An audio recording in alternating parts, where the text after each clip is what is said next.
قارئین، یہ کہانی جو میں آپ کے گوشِ گزار کرنے جا رہا ہوں تقریباً کوئی 20 سال پہلے کی ہے۔ آج بھی جب میں ان بہتے ہوئے لمحات کو یاد کرتا ہوں تو میرے رونگٹے کھڑے ہو جاتے ہیں اور ساتھ ہی آنکھیں بھی نم ہو جاتی ہیں۔ یہ اس وقت کی بات ہے جب میں نے گریجویشن مکمل کی اور مزید تعلیم حاصل کرنے کے لیے امریکہ چلا گیا۔ امریکہ میں نے تقریباً 7 سال تعلیم حاصل کی۔ والد صاحب مسجد کے امام تھے اور ہمارا گھرانہ ماں باپ کے علاوہ ایک میں یعنی محمد زین اور میرے چھوٹے بھائی میں ریحان پر ختم ہوتا تھا۔ ہم ایک خوبصورت گاؤں پھول نگر کے رہائشی تھے۔ میرے والد صاحب مسجد امام ہونے کے علاوہ دام وغیرہ بھی کرتے تھے۔ مثلاً اگر کسی کو کوئی پریشانی تکلیف ہے تو ان کے پاس جاتے، وہ ان کے لیے دعا کرتے اور تویز وغیرہ دیتے۔ والد صاحب نے تھوڑا بہت مخفی علم سے مجھے روشناس کرایا تھا۔ میں اپنی تعلیم مکمل کر چکا تھا اور 7 سال بعد اپنے پیارے ملک، اپنے حسین گاؤں پھول نگر واپس آ رہا تھا۔ میں نے گھر اطلاع دی تھی، چنانچہ وہ ایئرپورٹ پر پہلے سے موجود تھے۔ مجھے دیکھتے ہی انہوں نے گلے سے لگایا۔ والدین کی شفقت سمیٹنے کے بعد میں نے اپنے چھوٹے بھائی ریحان کو گلے سے لگایا اور پیار کیا۔ اس کے بعد ہم اپنے گاؤں کی سرزمین پر پہنچ گئے۔ گھر پہنچتے ہی ایک ہجوم سا لگ گیا۔ گاؤں کے لوگ جوک در جوک ملنے آ رہے تھے کہ امام صاحب کا بیٹا امریکہ سے تعلیم مکمل کر کے آیا ہے۔ پھر میں نے اپنے دوستوں یاروں سے ملاقات کی اور خوب گپیں لگائیں، گاؤں کی یادیں تازہ کیں اور اس کے بعد دوپہر کا کھانا کھایا۔ اس کے بعد چونکہ میں سفر کی وجہ سے تھک چکا تھا لہٰذا اپنے کمرے کی طرف روانہ ہو گیا اور ہوا بھی خرگوش کے مزے اڑانے لگا۔ شام کو پہلے تو فریش ہوا، پھر ایک کپ چائے پی۔ اس کے بعد عصر کی نماز پڑھنے مسجد کی طرف روانہ ہو گیا۔ نماز کے بعد میں گھر آ گیا۔ والد صاحب ادھر مسجد میں ہی رہے۔ والد صاحب مغرب کی نماز ادا کر کے گھر لوٹتے تھے۔ میں چونکہ پی ایچ ڈی مکمل کر چکا تھا اس لیے میں نے نوکری کی تلاش شروع کر دی اور جلد ہی مجھے گورنمنٹ کالج میں پروفیسر کی جاب مل گئی۔ تنخواہ بہت اچھی تھی لہٰذا میرے والدین مجھ سے بہت خوش تھے۔ ایک روز میرے والد صاحب عصر کی نماز کے بعد گھر آئے اور جائے نماز، تسبیح اور چاند دیگر چیزیں لے کر جلدی مسجد واپس چلے گئے۔ میں نے پوچھنے کی کوشش کی مگر انہوں نے موقع ہی نہ دیا۔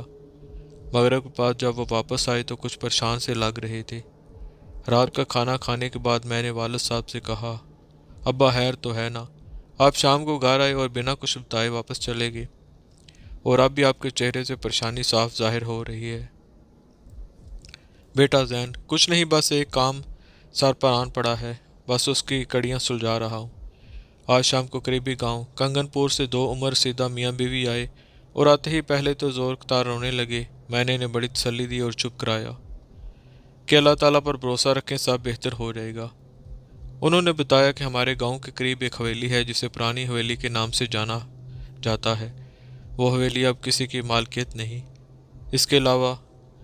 اس کے باوجود بھی وہاں کوئی نہیں جاتا اور ویسے بھی وہ 2 صدیوں سے بند پڑی ہے۔ اب اس حویلی سے طرح طرح کی ڈراؤنی آوازیں آتی ہیں۔ رات کو تو بہت شور آتا ہے مگر دن میں وقفے سے سنائی دیتی ہیں۔ کل رات بھی معمول کے مطابق ہوا۔ میرے بیٹے کمال نے آواز سنی تو بولا، میں دیکھ کر آتا ہوں کہ آخر یہ کیا ماجرا ہے۔ ہم دونوں نے بہت سمجھایا پر جوان ہون تھا، نہ مانا اور حویلی کی طرف چلا گیا۔ ابھی تھوڑی ہی دیر گزری تھی کہ حویلی سے چینکو پکار کی آوازیں واضح طور پر آنے لگی۔ ان آوازوں میں میرے بیٹے کی آواز بھی واضح طور پر سنائی دے رہی تھی، بچاؤ بچاؤ۔ ہم دونوں حویلی کی طرف لپکے۔ ان آوازوں سے ہمسائے بھی جاگ چکے تھے، وہ بھی ہمارے ساتھ ہو لیے۔ حویلی کے صدر دروازے پر پہنچے تو دیکھا کہ وہاں پر میرے بیٹے کا جسم بے حس و حرکت پڑا تھا۔ پوسٹ مارٹم پر پتہ چلا کہ کسی خونی درندے نے بڑی بے رحمی سے اسے چیر پھاڑ ڈالا ہے۔ اس کے بعد ہمارے گاؤں کے ماسٹر صاحب جن کی وہ دکان تھی، چند دن کی بات ہے، وہ ہر روز شام کو دکان بند کر کے گھر آ جاتے تھے پر ایک دن واپس نہیں آئے۔